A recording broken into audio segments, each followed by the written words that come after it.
Today I want to show you a very unique way to get rid of that really stubborn belly fat. If you're female or male, we're going to talk about the differences. I'm going to talk about if it's better to use exercise or diet or other techniques.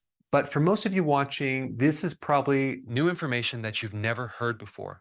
So definitely take notes. One of the things that I think is very important before you jump into solving any problem is to really understand the problem a little bit more. So when we're dealing with belly fat, we're dealing with, there's different names for it: central obesity, visceral fat, abdominal obesity. There's a lot of different names for this belly fat.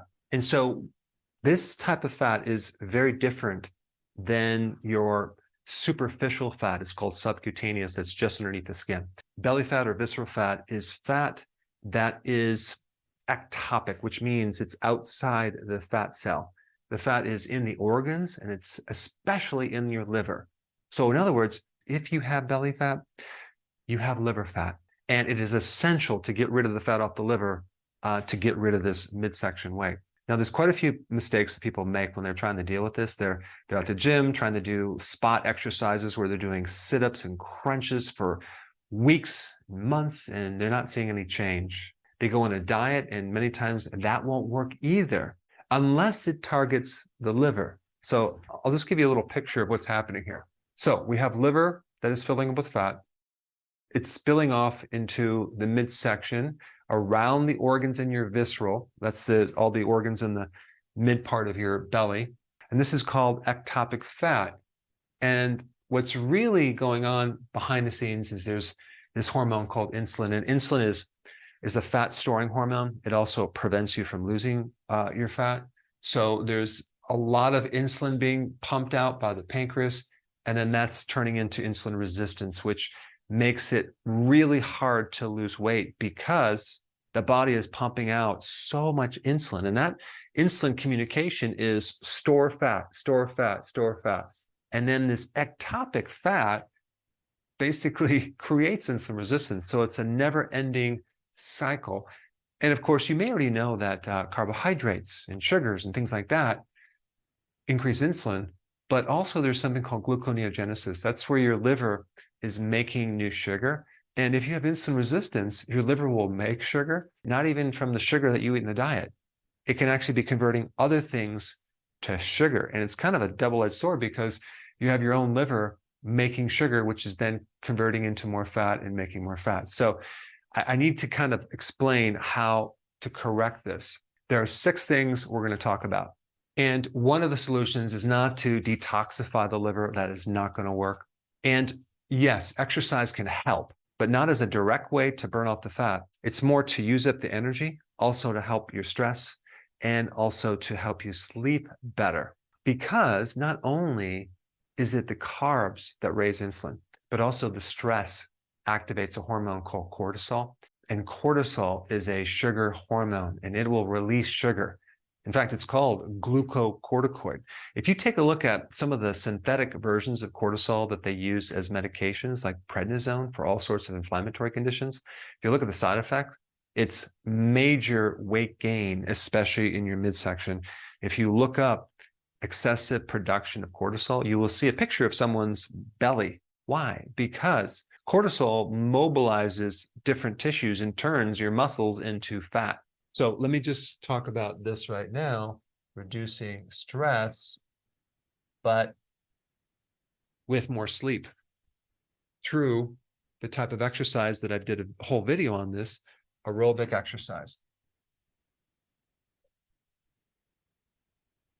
I don't know if you can see that. No, you can't see that. So I'm going to write down right here, aerobic. What is this? That's walks, long walks.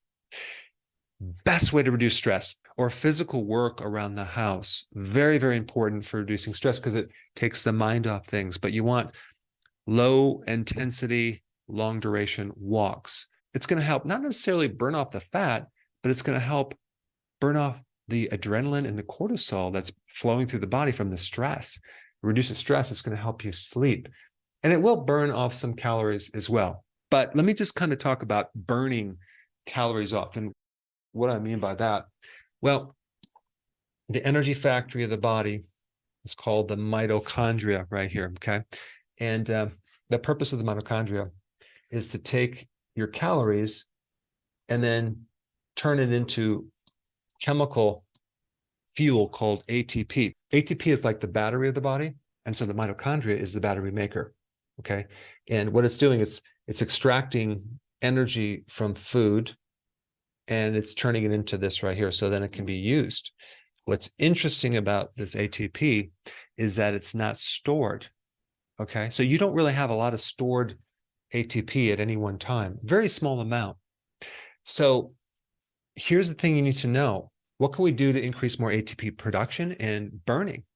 That's the question. Well, that relates to exercise. So exercise does have an important factor, especially if you understand that when you compare someone at rest versus when they're exercising, you can increase the production of ATP by 1,000 times by intense exercise. So I do recommend doing periodic intense exercise. It's called high intensity interval training with the walking for various reasons. One is to start using up some of this energy right here. We want to use up the fat right here, right? And we want to add the right type of exercise. And we want to do high intensity, full body type exercise. You can do sprinting up a hill. You can do spin bike. You can do weights, any type of exercise that will increase a great amount of demand for energy. And then that's going to tap into your reserve, which is the midsection fat over here. A couple things you need to know about exercise. You want to make sure you don't overtrain, because if you overtrain, it's going to increase stress.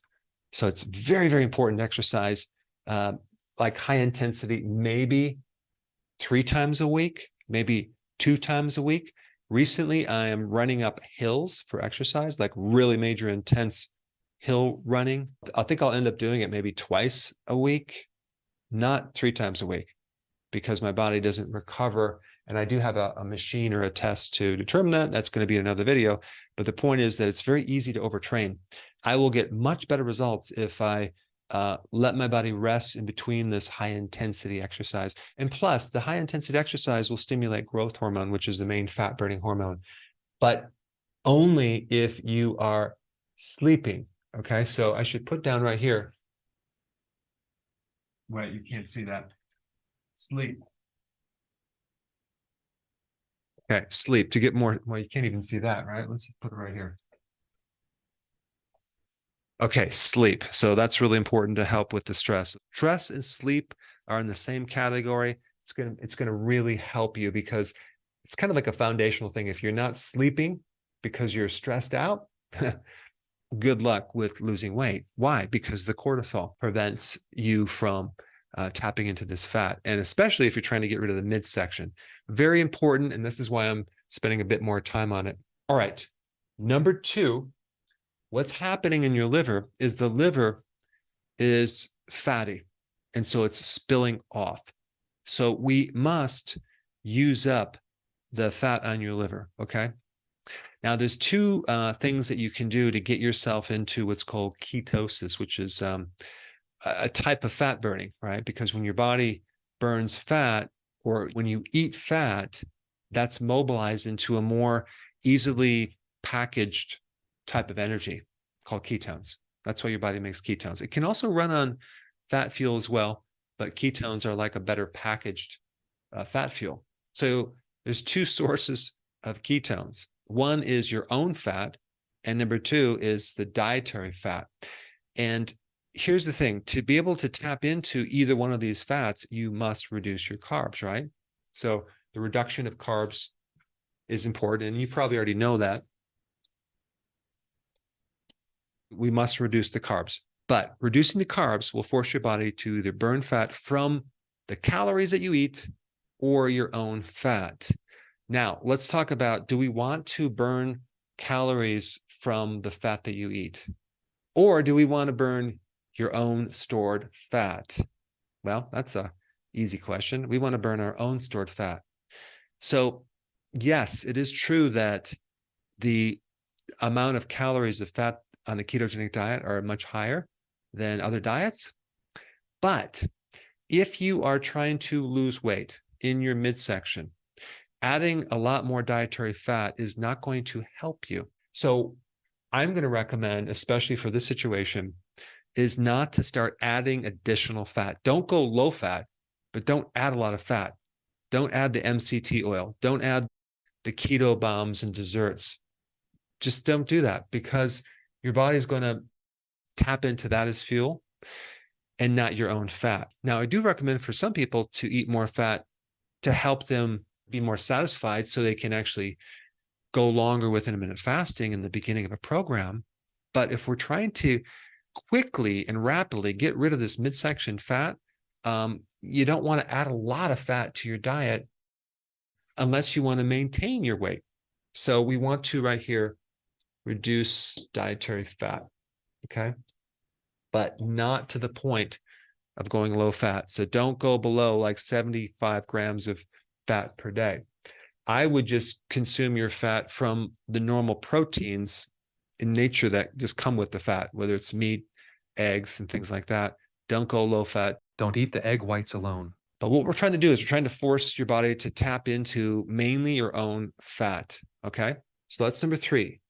Number 4, the real problem that you have is in the liver, okay? Because the liver is the organ that is overfilled with fat and it's spilling off into the abdominal area. So in other words, you're going to have to do things to get this fat off the liver and heal it and make it really healthy. If it was healthy, chances are it can deal with all this extra fat and not have so much insulin resistance, okay? Because insulin resistance is a condition that it's like a pre-diabetic condition, metabolic syndrome. You have a lot of issues with that, and you're definitely going to have a lot more insulin and a lot more fat in the midsection. So anything we can do for the liver is going to be very, very important. So what can we do for the liver? Well, we already lowered the carbs, and some people can actually lose 50% of their fat off their liver within 2 weeks getting on the low carb diet. But there are 3 important things that you can take to supplement and help heal the liver. The one is apple cider vinegar. That greatly improves insulin. It greatly helps a fatty liver. It greatly makes insulin more sensitive to allow the insulin to work better in the body. So what you do is you take a tablespoon of apple cider vinegar, put it in 12 ounces of water. I like to put lemon in there too, and maybe some electrolytes, and I'll drink that once, twice, or even 3 times a day. Very significant changes can occur if you do that. The type of apple cider vinegar I use is from Fairchild's, not Bragg's, because they don't dilute it. It's nice and strong, and it's a really good company. The second very important supplement is called milk thistle. Milk thistle is amazing. It's that prickly plant that has those purple flowers that then turn into these white little things at the end of a seed that look like parachutes. And so the wind blows, you can see them all around in the fields where I live anyway, and they're all over the place. Milk thistle is a very unique plant, and you can get milk thistle seeds in tablet form. What's so unique about it? It has super high-end liver protecting properties that basically it's like the antidote to a snake poisoning or a mushroom poison. The most deadly mushroom is called the death cap mushroom. I mean, the antidote is milk thistle. I mean, it's quite amazing. Tylenol poisoning, people that drink alcohol, this can help protect the liver, but it's also really important for a fatty liver, in correcting a fatty liver, as well as reducing inflammation on the liver, and also protecting the liver from getting cirrhosis, and helping with this gluconeogenesis issue where your liver is producing a lot more sugar because it has insulin resistance. So it helps with a lot of different aspects of that liver, as well as helping with midsection weight. And I put some research down below. You can check it out. Okay, so milk thistle is a given. The third thing is berberine. And there's several studies that show combining berberine with milk thistle is a good idea. Berberine is kind of, I look at it like a natural metformin without the side effects. But of course, I'm not making that claim. And also, I don't want to make any claims on milk thistle, okay? So all I can say is you can read the research, and it's pretty amazing with the research that's done on mice. So, you can apply it to humans if you want, but the point is that if it works on mice, maybe it can work on you. But berberine is a really good one with the milk thistle. It's good for diabetics and pre-diabetics, and it helps the liver with this extra gluconeogenesis. One thing I want to mention about people trying to lose weight, I watch people through the year go through this cycle, and it's like this pattern. They just go crazy between Thanksgiving and Christmas and New Year's, and then they start all over again, and they go through this New Year's resolution. I think emotions and intelligence are inverted.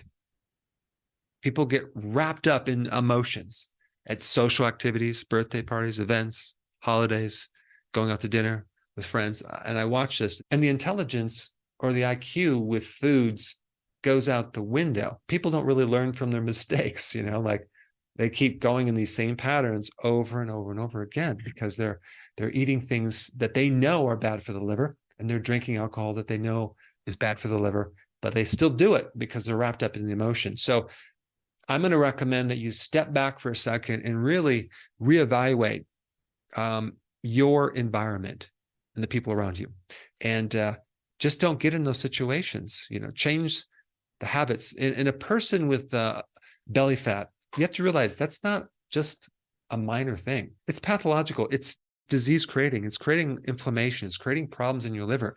You might not see it inside, but it's not a healthy state. And so usually a person with belly fat doesn't have the luxury of continuing these bad habits over again because they're just doing the wrong things. They must focus on changing their habits. That's the most important thing they need to focus on because they're in this habit and they're going through the cycle. But the point is, for me, I had to hit bottom before I made changes. I was the worst. I ate the worst food all the way up until my late 20s. I mean, I just wouldn't eat a little junk food. I would eat a tremendous amount of junk food, pots of coffee, pots of chocolate. I would never eat anything like vegetables or celery, any of that stuff. I only ate pure junk food for so many years. I had to hit bottom. And even when I hit bottom, it took me many years to feel terrible before I said, it's not worth it anymore. So now my liver is like a barometer. If I go off the program, like my body does not react well. If I were to drink alcohol, I just would want to go to sleep. I think that's a good thing because I never in a million years would have gotten into health if I didn't have these health problems. So I have a lot of personal experience doing this, and I do know I used to get wrapped up in the emotion of it, and I've corrected that. Okay. But for some people, it takes them a bit longer before they learn from their mistakes. And then number 5 is OMAD. 1 meal a day, intermittent fasting. If this doesn't happen right here, if a person still eats frequently and snacks, I don't think these other things are going to work. This is probably one of the most important things right here. Actually, it's the most important thing because when you don't eat, you force your body to live off its fat reserves. So it's like a pure fat burning experience. You can get into deep ketosis if you combine low carb OMAD with exercise. And when I say OMAD, you don't have to start off with 1 meal a day. You can start off with 2 meals a day, but try to keep the time close, like maybe have a late lunch, early dinner. And if you really want to take it to the next level, just don't eat if you're not hungry, which means you might go 1 meal every other day, and you're going to tap into, like a vacuum, all this fat off your liver and pull it off. You'll see some very quick changes. Very, very important. And that is the way to really speed everything up. But this is like a foundational thing. And what's cool about it is when you don't eat, your body is eating. So you're not starving it. You're actually creating a tremendous amount of health by not eating from many different angles, especially just stripping off all this fat off of your liver. And just to go back to this low carb thing, the ketogenic diet, I didn't talk about what to eat, right? You can find that in my video. I'll put it down below. But also OMAD, when you eat certain foods, what type of foods would be good for correcting this situation. And there's a couple interesting nutrients that I want to share with you. One is creatine, and the other is carnosine. And both of those can help you with a fatty liver. Both of those can help you with increasing more energy to exercise. Both of those can help you mobilize the fat through the mitochondria down here and produce more ATP efficiently. And those two compounds, creatine and carnosine, are the highest in like red meat. So I would highly recommend doing red meat several times a week, or hamburger, things like that from a quality source, grass-fed, grass-finished red meat or a steak, because you have a lot of factors in there. You have a lot of nutrients, there's virtually no carbs, and you have that carnosine and creatine that can help you. And I'll put the studies down below. I don't even think you need to take them as a supplements. Just get it from red meat. All right, number 6, it's staying very aware,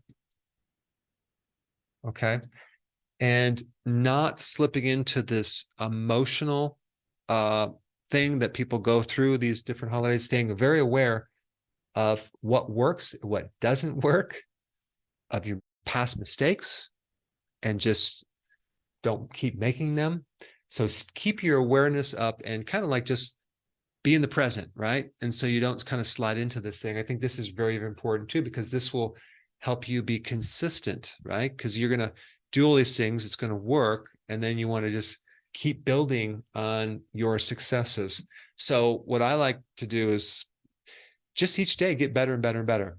Okay, you screw up, good. Then correct it, do better, and keep implementing the things that worked, and then get rid of the things that don't work. Okay, so I think this is going to be important too, because how many people just either forget what they did or just ignore it? They just slide into this whole thing, which the logic goes out the window, and so does their health. So anyway, I think these actions can really take you to the next level if you want to get rid of your belly fat, or whatever you want to call it, central obesity, visceral fat, or whatever. Now, if you want special content that is not on YouTube, you should go to my site, drberg.com. I'll put a link down below, and sign up on my newsletter, because I'm going to be releasing some really great things that you're not going to be able to find on YouTube, because they're kind of filtering out certain things. So anyway, click the link down below, get signed up, and I will see you on the other side.